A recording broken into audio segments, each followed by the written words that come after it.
Hey, friends, happy Tuesday. I am coming at you live this week. I told you I was going to start doing these live, and I'm excited. This is my first live energy shift. I had been recording them for the past 2 weeks, just kind of playing around and seeing how this all works out. But today I am with you here live, and I am excited to be here.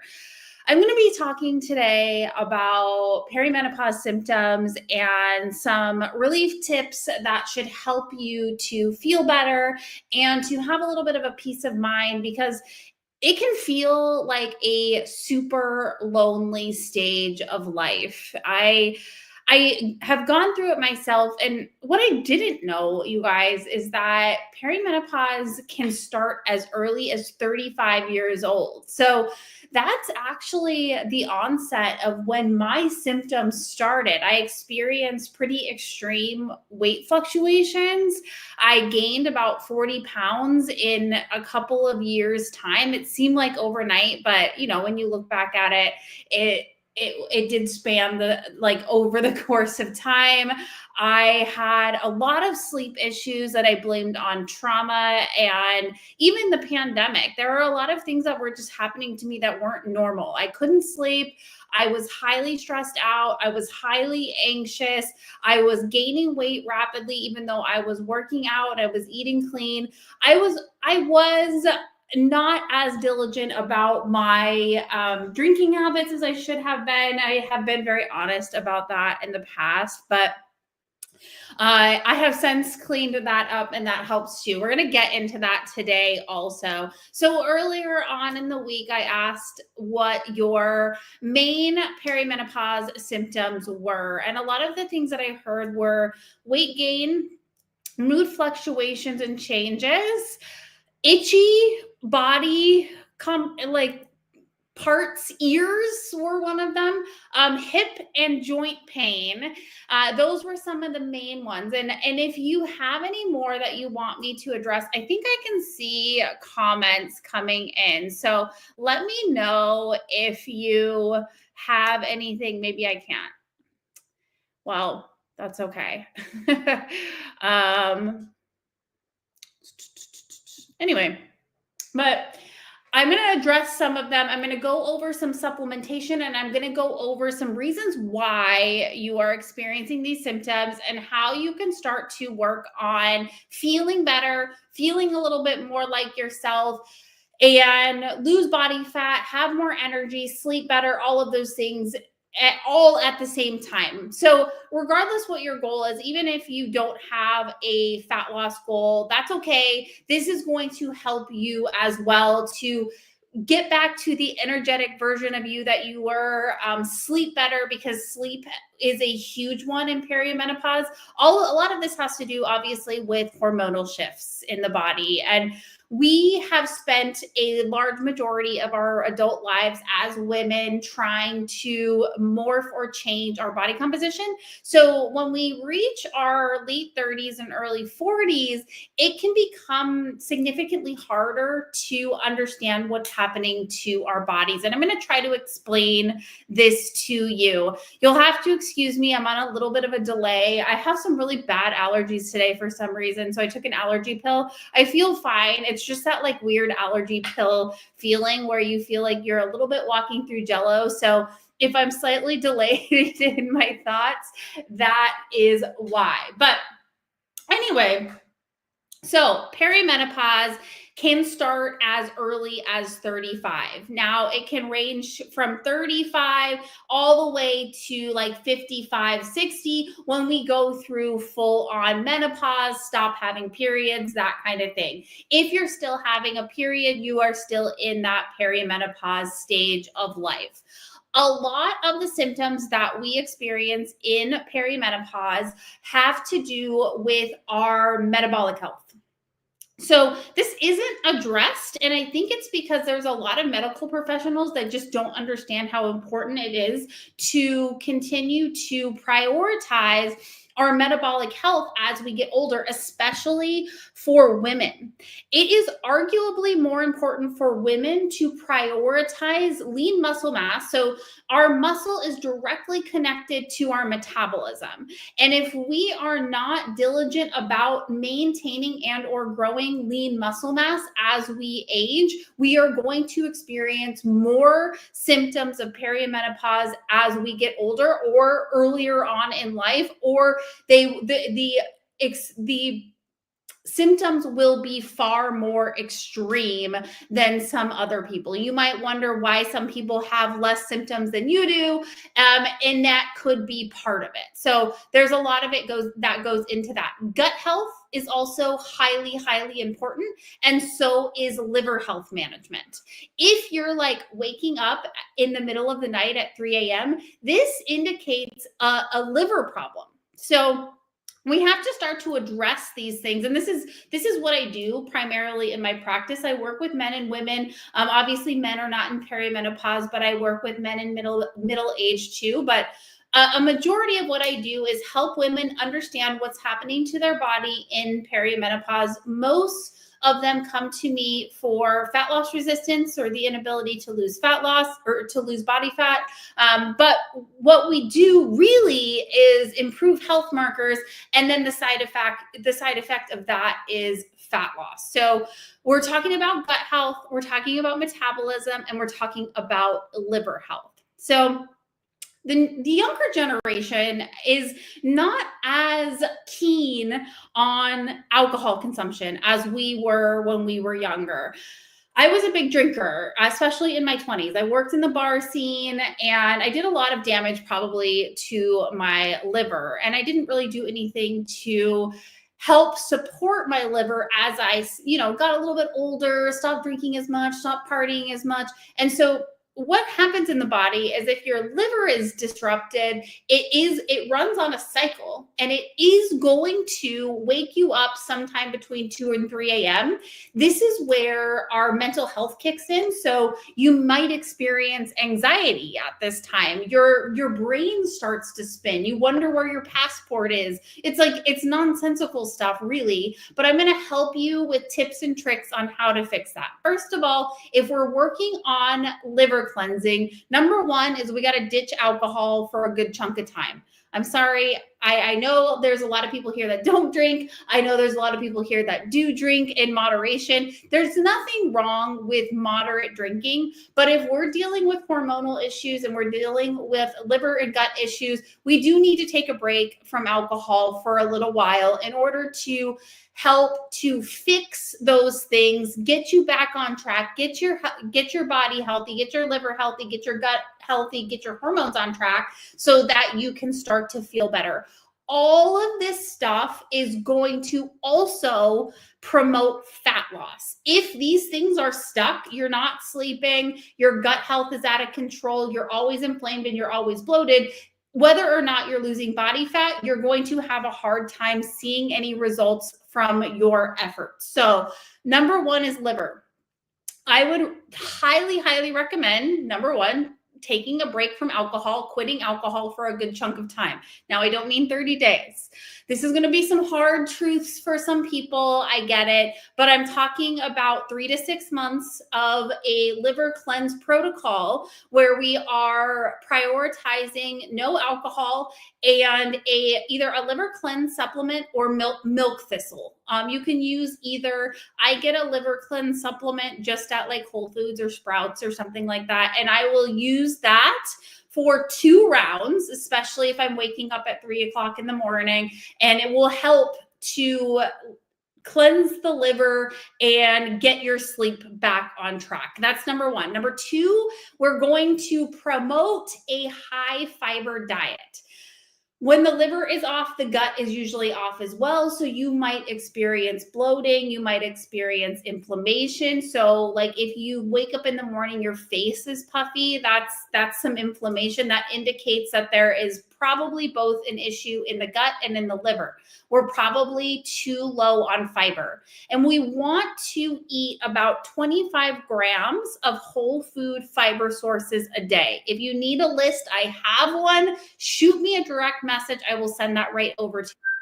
Supplementation of fiber is okay, but it's not ideal, especially when we are dealing with bloating, inflammation, and a liver blockage issue. So we want to prioritize our gut health with whole food based fiber sources. So green vegetables, berries, nuts, those kinds of things. Like I said, I have a list. It's free. I will send it right over to you. And if you track your food, just make sure that you are eating 25 to 30 grams of fiber a day. If you don't track your food, just figure out how much of each of those foods that you like will give you about 25 to 30 grams of fiber a day. Now, just so you know, if you are very, very low on fiber, you may experience a slight, it's like it gets better or it gets worse before it gets better type of situation. So you might have a little bit more like bubbly, gassy. It's because your gut microbiome has to get used to processing fiber sources. So if you find that's happening, you can lower it, or you can just kind of get through the muddy part. It takes a week or two for your gut microbiome to catch on. Your system will clear out. You'll have better bowel movements. That is also going to help with your bloating, your inflammation, the like gut puffiness thing that we experience. They call it menno belly, which drives me absolutely insane. It's not that. It's inflammation, it's gas, it's bloating, and usually it's a backup of stool. Yes, we're getting real we're getting real close here. We're going to be talking a little bit of poop today. But that's important too, right? So these things are going to help support your body. The addition of fiber as well is also going to help with satiety. So if you are experiencing high cravings, which is another problem that we hear about or we see in perimenopausal women, sugar cravings is one of them. Your fiber intake is going to help with that. Protein too, and we'll get into protein here in a minute. But if you are somebody who experiences food noise, or you're craving sugar or fast digesting carbohydrates, so think like chips or things like that, not carbohydrates in the form of like potatoes or rice or yams, like a whole food carbohydrate, the more fun foods, cookies, cakes, that kind of thing, you are going to do yourself a major service by upping your fiber intake, because you're going to be more nutrient balanced. Your gut will be healthier and happier, and it takes your body more energy to break down those fiber sources than it does the whole food or the more fast digesting carbohydrates. So what that means is you're also burning more calories by just digesting your food. This can help with fat loss if that is your goal. Oftentimes, when I'm looking at people's food logs, and in my coaching program, I look at exact food items that are eaten. And I notice often that we are drastically low on fiber and drastically low on protein. So protein is another one that's going to help with satiety. It's going to help ease cravings. If you are low on protein, that could be a problem as well. So here's the thing with adding protein. It can cause a little bit of constipation. So you want to make sure that your fiber and your protein are going together. They're buddies. We want them to act as a team. The fiber is going to help flush out the added protein, and the protein is going to ensure you're full, and it's going to help with your metabolic health. It's going to help make sure that you are either maintaining or building lean muscle mass. Okay, so fiber, protein, liver cleanse supplement, those things are going to be huge for some of the big three: the sleep, the cravings, and fat loss resistance. Another thing that we need to work on is resistance training. We have been conditioned, especially as women, to overdo cardio. When we hit middle age, women are more susceptible to stressors in general than men are throughout our entire lives. And it has to do with our reproductive systems. If we are more stressed, we cannot carry a child. And whether or not you want to carry children, want to have more children, or done having children, it doesn't matter. We are going to be more susceptible to stressors overall. So as we get older, that stress gets worse. And so we want to make sure that we're not overtaxing the system. And extreme cardio can do that, especially if we don't have enough muscle to support it. Now, I'm not saying don't do any cardio, but we want to prioritize, like I said, our metabolic health first by lifting weights somewhere between 2 and 4 times a week.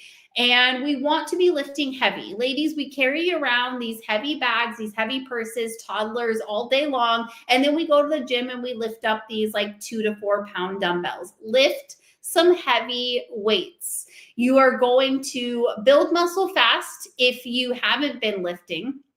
In addition to that, you're going to experience fat loss, but the most important part about this is you're going to experience fat loss that is sustainable. The more muscle you have, the more food you can eat, the more metabolically healthy you are, and you will be able to sustain your body composition. You also will either reverse or avoid insulin resistance, which is a huge problem in the perimenopause phase of life. A lot of us cannot lose body fat, or we have a hard time losing body fat because we are insulin resistant. Muscle is the thing that fixes that, or it will help you to avoid that. If you are not quite there yet, if you're not quite to the perimenopause phase of life, let's say you're 30, you're in your early 20s, whatever the case may be, wherever you are, the earlier you start prioritizing muscle, the less of these problems that you are going to have as you get older. And if you can avoid them, I'm telling you, as a 42-year-old woman who's been through all of this stuff, you are going to be so much happier that you did, because it's frustrating. It's frustrating to get to 35, and that's where I was. I put on 30, 40 pounds relatively quickly, could not get it off, could not sleep, high anxiety, all kinds of things. And I'll be completely honest with you. I do use an anxiety medication for sleep. My anxiety manifests in the evening. So as a business owner and a high functioning individual, I function in high pressure environments. So my days are great. I'm busy all day. I'm working out. I'm on these lives. I'm talking to my clients. I'm bringing on new clients. I'm writing emails. I'm making posts for social media. I'm thriving. I'm doing great. But then I get to the end of the night, and that's where my anxiety manifests. So I do utilize an anti-anxiety medication that helps me calm my brain to go to sleep. But I'm going to go over some supplementation with you to try first if you're having some further sleep issues, okay? So here's some stuff you can try. Number 1, we want to grab vitamin D3 and a magnesium supplement. I like Magnesium Breakthrough, and I actually asked my nurse friend what was the best magnesium supplement that we could use to get the most absorption, but have the correct, because there's all kinds of magnesiums out there, right? We want to make sure we have the right one.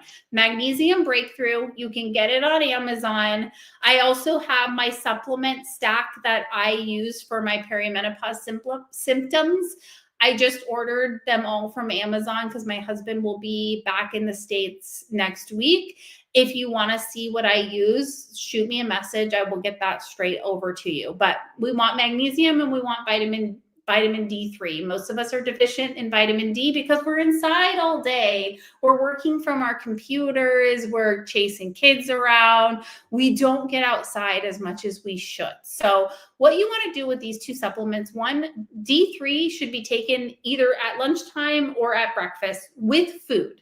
First thing in the morning is ideal, but it can cause a little bit of a stomach digestional issue if when you first start taking it. So take it in the morning, take it with food. If you forget, take it at lunch, take it with food. Magnesium should be taken roughly 1 to 2 hours before bed. They work together. They're going to be BFFs. I know I'm telling you a lot of supplements, but these things will help you without having to go get a bunch of pharmaceuticals that probably won't work or will give you some sort of other weird symptoms that you're going to have to deal with. So implement these things as you want to, small bits at a time. Take a look at what your biggest issue is. Mine was sleep, and it caused me a high level of inflammation. So I knew that I needed some help and some support with sleep. So in addition to the anxiety medication I take, I am still taking D3 and I am still taking magnesium breakthrough every single day in order to support restful sleep and deep sleep. So take a look at that. And again, you can get any of this stuff from Amazon.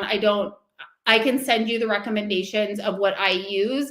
I don't sell anything. I prefer to talk to people and just let you know what would work best for you. So if you have questions on any of this stuff, please just reach out. I'll send you what I use and we can go from there. But again, it's all from Amazon, or I'm sure you can get it at Whole Foods or Target or whatever the case may be. But okay. Itchy skin. This is a big one that I've heard about, and something that's helped me. So itchy skin is a result of estrogen dropping. And when estrogen drops, our skin becomes drier, more flaky, that kind of thing. You might notice some like flaky scalp issue stuff going on. Your skin feels drier, less elasticity, that kind of thing. This is going to sound crazy. Okay. And I know, well, maybe not. Some people might be into this. I'm like this weird, in between hippie / mod chick kind of gal, beef tallow. I know there's been some like weird controversies with beef tallow, and I actually fell into beef tallow in a weird way because I bought a magnesium cream that I thought was going to help me. I have some Achilles issues because I'm a very active individual. I walk a lot. I used to be a runner, and I used to work in restaurants. And so I was on my feet a lot. So I have some Achilles issues. I bought this magnesium cream from a woman in town who makes it herself, and she happens to use beef tallow. I had no idea that that's what it was. Well, it was kind of crappy for my Achilles, but it is a game changer for my skin. So like, I'll show you, I used to have these lines and you can still kind of see them, but I've been using beef tallow because it was so dry underneath my neck. And my ears were like peeling. I didn't know that that was a perimenopause symptom. And that's something that I actually really love about being a part of this group and being a part of women's groups in general, because we can talk about this stuff and we have that sisterhood of like, this is normal. Like this isn't just happening to me. Like, why are my ears peeling? Why are they so itchy? This is crazy, you guys. We're also more susceptible to ear infections. So I got an ear infection in February. My doctor, no idea. The reason why I figured it out was because I was at the gym wearing I don't remember if I was wearing my over the head headphones or my earbuds, but my ears hurt so bad. And I had so bad that I had to take them off. Well, it turns out because of the dryness, we are more susceptible to ear infections, just like we were when we were like 4. So we have to be cognizant of that. Keep our ears clean. I use a peroxide rinse now, once a week or once every other week. It's just hydrogen peroxide. I put it straight in the ear. I let it like soak in and bubble down. It kind of feels funky. Let it sit until it stops bubbling and then do the other side. That seems to help quite a bit. I was, of course, on antibiotics for the ear infection, but I haven't had an issue since. So if you're experiencing itchy ears, try beef tallow. If you don't have beef tallow or you're like freaked out by it, which I get because it's weird, coconut oil will help, and it smells better than beef tallow. I just happened to have it. So those are, okay, what did we go? Sleep, fat loss, metabolic health, and itchiness, joint pain.